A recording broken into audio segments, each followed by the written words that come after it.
Hi Okay. everyone, we are Eastern Standard Time Group 1 and our project is on the effects of white noise on off-task behavior. So we would like to introduce ourselves to begin this presentation. I'm Kayla Cherry. I've been in the field for 2 years as a behavior consultant, and I have worked with children and adults with autism. Hi, my name is Tasha Heath. I've been in the field for about 15 years. I'm currently in the field as an assistant analyst, and I work in early intervention. Hi, my name's Carly Jasper. I'm currently living in Grand Rapids and I'm in my second semester. I've been in the field of ABA for about 6 months working as an RBT at a center for autism ages about 3 to 10. Hey everyone, my name is Kevin Quinteros. I'm actually not in the field of ABA, but that's why I joined the programs I like to be. I actually work at a public school with children with disabilities, and I help implement their behavior plans. Hi, my name is Danielle Wright. I have been in the field for about a year and a half and I work as an RBT with preschool children on the spectrum ages 2 to 7.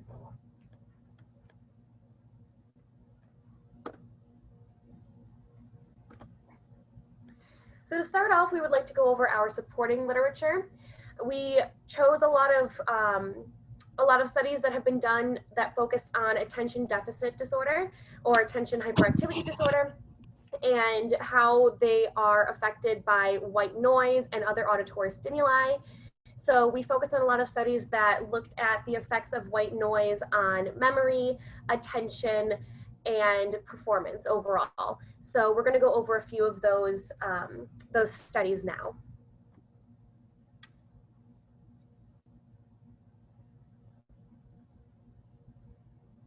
So the study I had focused on utilizing music through headphones to see if they can reduce off-task behavior. The results showed in comparison to baseline that introducing music just above the level of hearing increased on-task behavior, which ultimately decreased off-task behavior.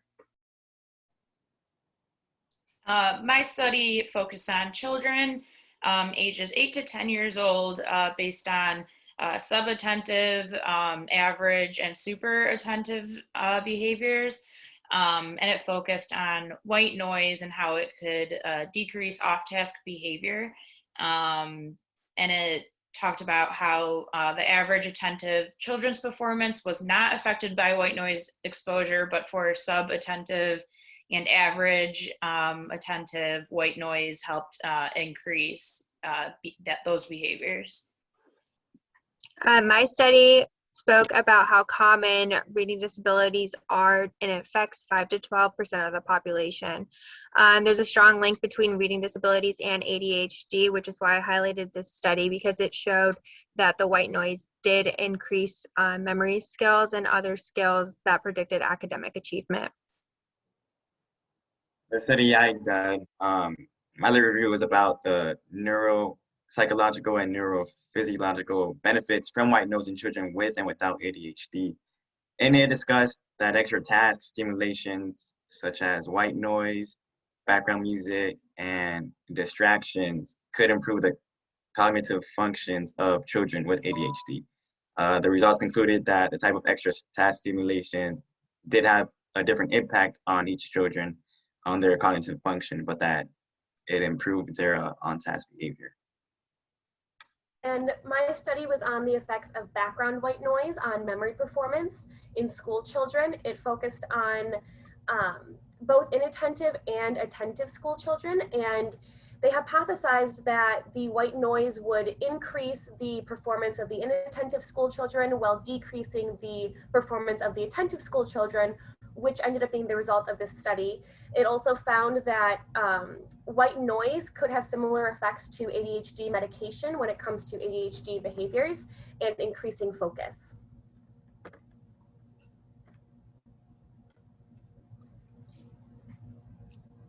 Andrew Cook, Sharon Bradley Johnson, and C. Merle Johnson conducted the original study in which they observed and measured the effects of white noise across 3 areas, which was off-task behavior, assignment completion, and accuracy.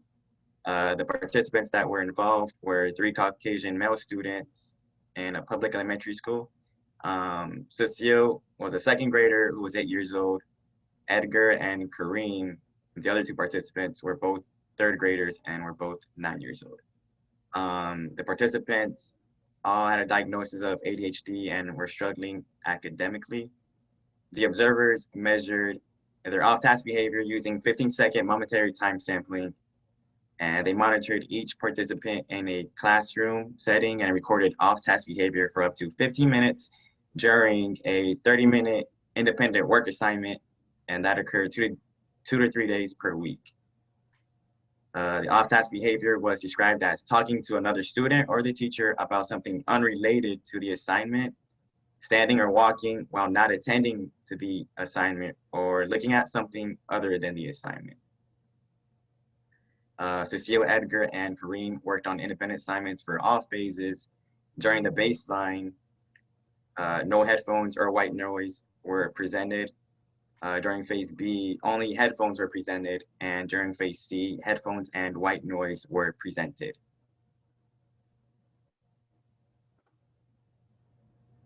For the results, it was certain that the use of headphones and white noise decreased the off-task behaviors for all participants.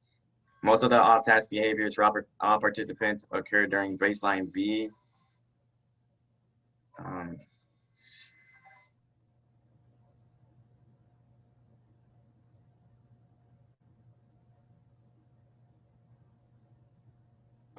sorry, guys. That was my phone.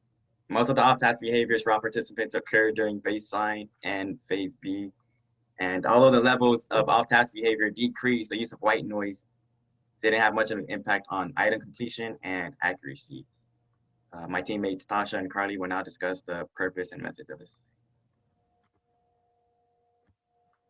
So the purpose of our replication study was to analyze the effects of white noise on off-task behavior and academic responding in graduate level students such as ourselves. The study utilizes 2 interventions, which is headphones only and headphones with the addition of white noise to see if that had any effect on off-task behavior. Our study utilized an alternating treatment design, and that was across all 5 of us. Now we'll go into the method section.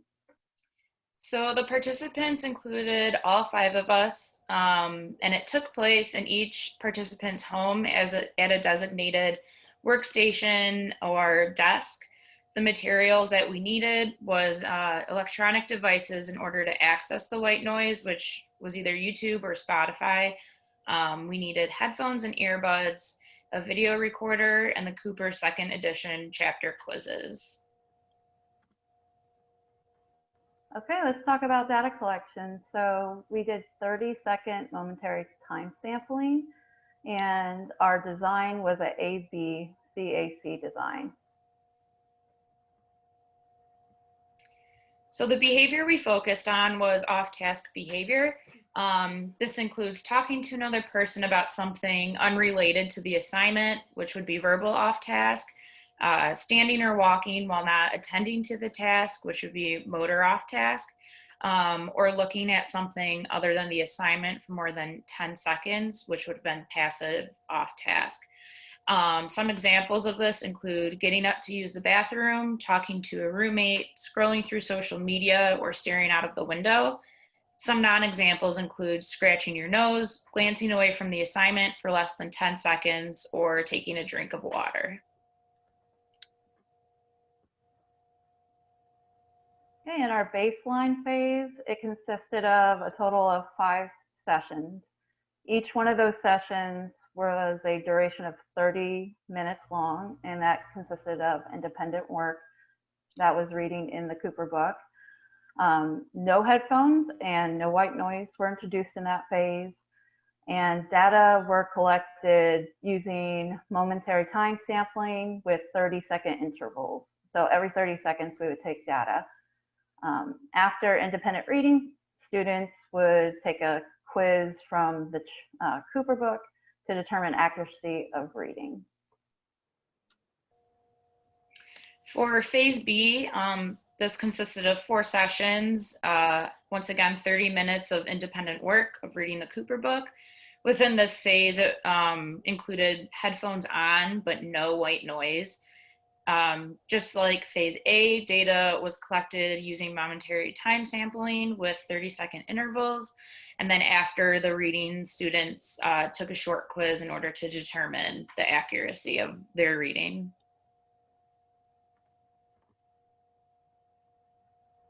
In phase C, it consisted of a total of 4 sessions. Again, each one of those sessions were 30 minutes long and included independent work.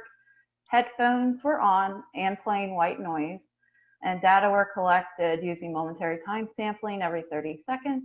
Following the reading, students took a short quiz to determine accuracy of their reading. Baseline 2 is also the same as phase A, where there were 5 sessions, 30 minutes of reading the Cooper book, no headphones and no white noise. The data was collected with momentary time sampling, and then at the end, we took a short quiz in order to determine accuracy. And the final phase was intervention phase C2. That phase consisted of a total of 4 sessions. Each session, just like the others, were 30 minutes long, and where independent work was done. Again, this was with headphones on and white noise, and data collection was made via momentary time sampling. After reading, students again took a quiz. So for IOA, it was measured by video recording one 30-minute session of the specified phase, which is shown to the right. And then we uploaded that video to a group YouTube channel. 2 participants were then assigned to another participant's video in order to evaluate the session. And then we used interval by interval IOA, which is the number of intervals agreed divided by the total number of intervals agreed and disagreed, multiplied by 100. To ensure treatment integrity, all participants carried out the treatment protocol consistently and reliably. We also, independent variables were applied as outlined. And we also discussed unplanned variables that would not compromise the fidelity of the treatment.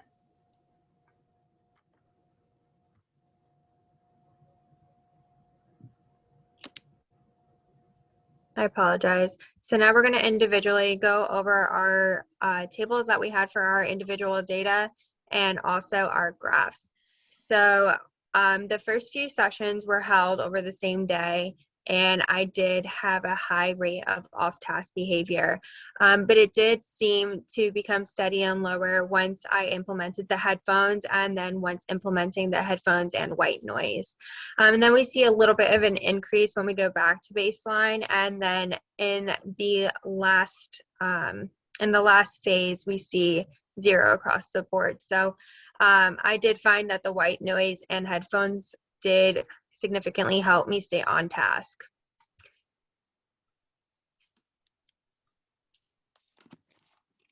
So this is a visual chart of how my data was graphed.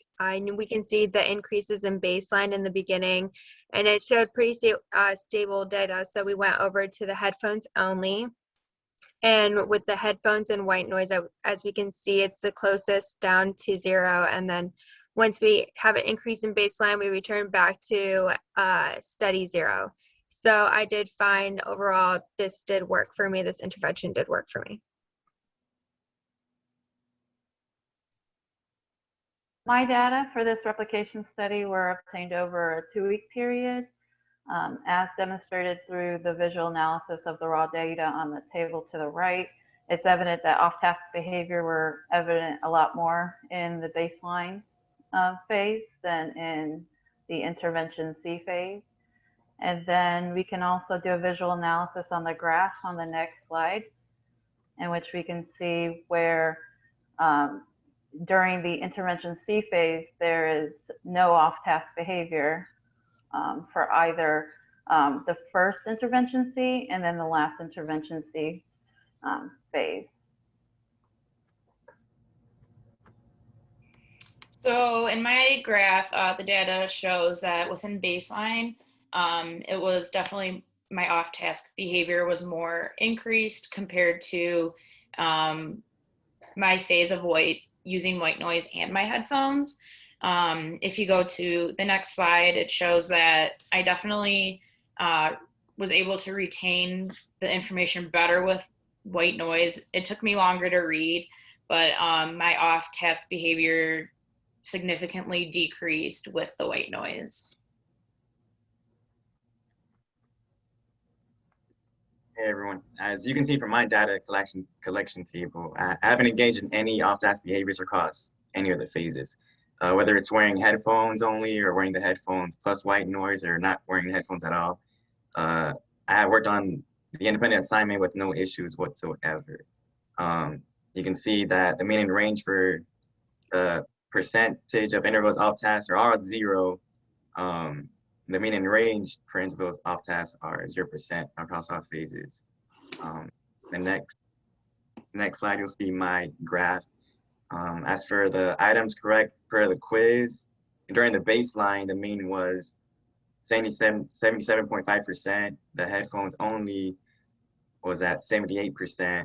White noise mean was at 76.5%. And the return to baseline mean was 78.6%. The average for items correct for those 4 phases were almost the same, except when it came back to the return to white noise, the last phase, the mean for that was 88%.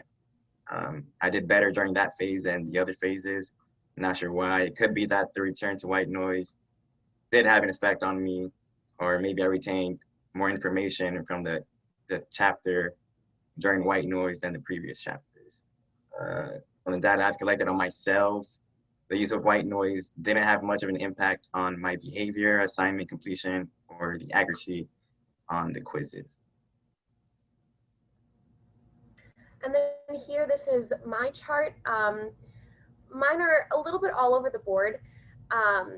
As you can see in my baseline, it kind of jumped occasionally and went down to 0 as we got into some of the interventions, but it was never 0 across the board.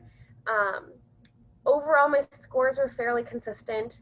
I think that my scores were the highest in white noise, although I did have a couple high, and with headphones only actually.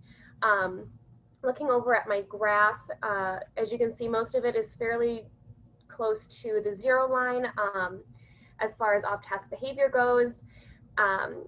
I took fewer quizzes in the white noise phases, and I think that's because, as Carly mentioned, the white noise caused me to read slower, but I think that I retained information a little bit better. But overall, I don't feel that the white noise had too much of an impact on my off-task behavior. I think that it still stayed pretty consistent, but it did affect my reading speed and my information retention. So now we're going to go over the results and we're going to compare and contrast them. So I will say that the original study and the replicated study did have similar results, whereas 3 of the participants in the original study, their off-task behavior was lower with the headphones plus the white noise conditions. Similarly, we had 4 participants demonstrate that decrease in off-task behavior when the headphones and white noise were paired together. There was a functional relationship between the baseline condition and the white noise condition. And for the original study and for the replicated study, we did have 1 participant, as mentioned previously, show stable responding across the conditions despite the intervention.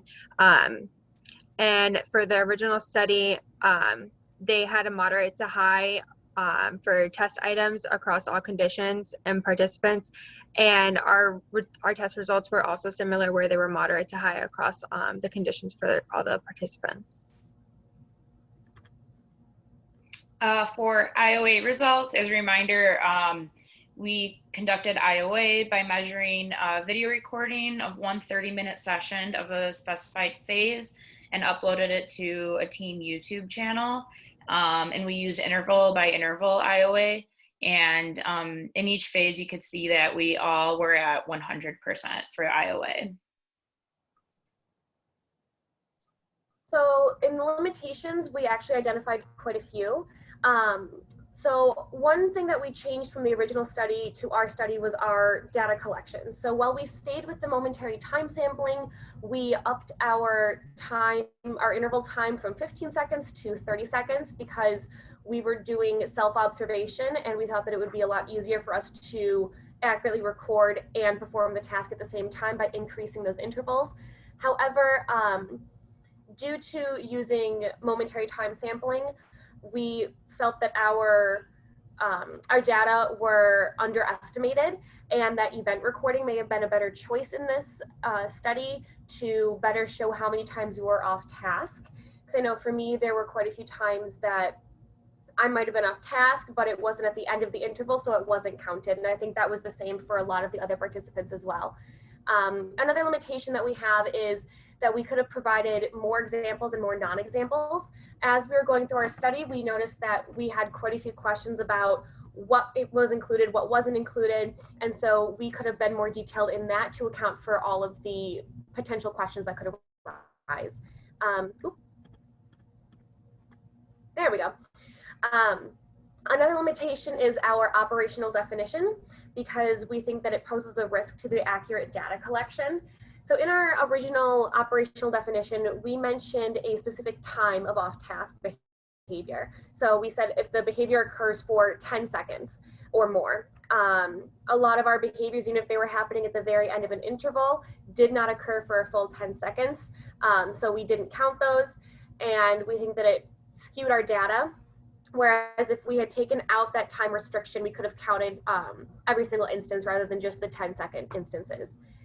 We also thought that observer reactivity was a huge limitation for us.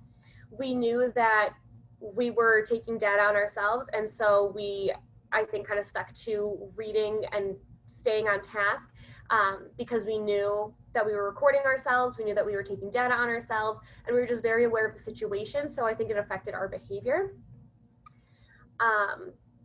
Another one that we had was issues with instrumentation. So a potential issue could have been that we didn't take environmental disruptions into account. So many of us have pets, roommates, children, spouses, other people at home with us, and even neighbors, and we didn't account for potential distractions that way, which could have skewed our data.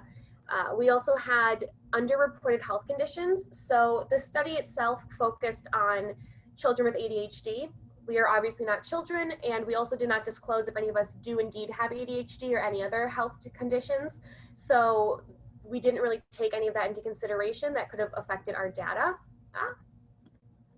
And the last point, that this study does focus on individuals diagnosed with ADHD, and as we said, we did not disclose that in our studies, so it is going to be a little bit different as far as our data goes.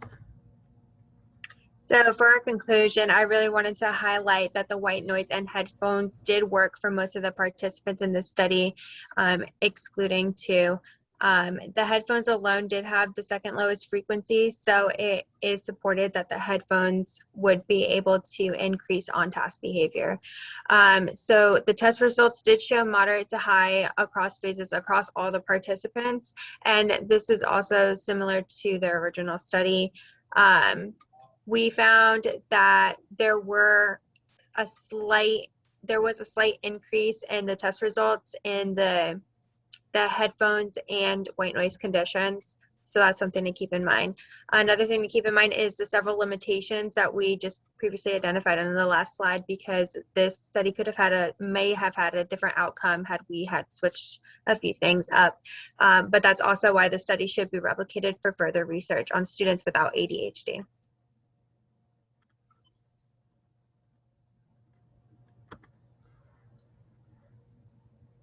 Thanks for listening.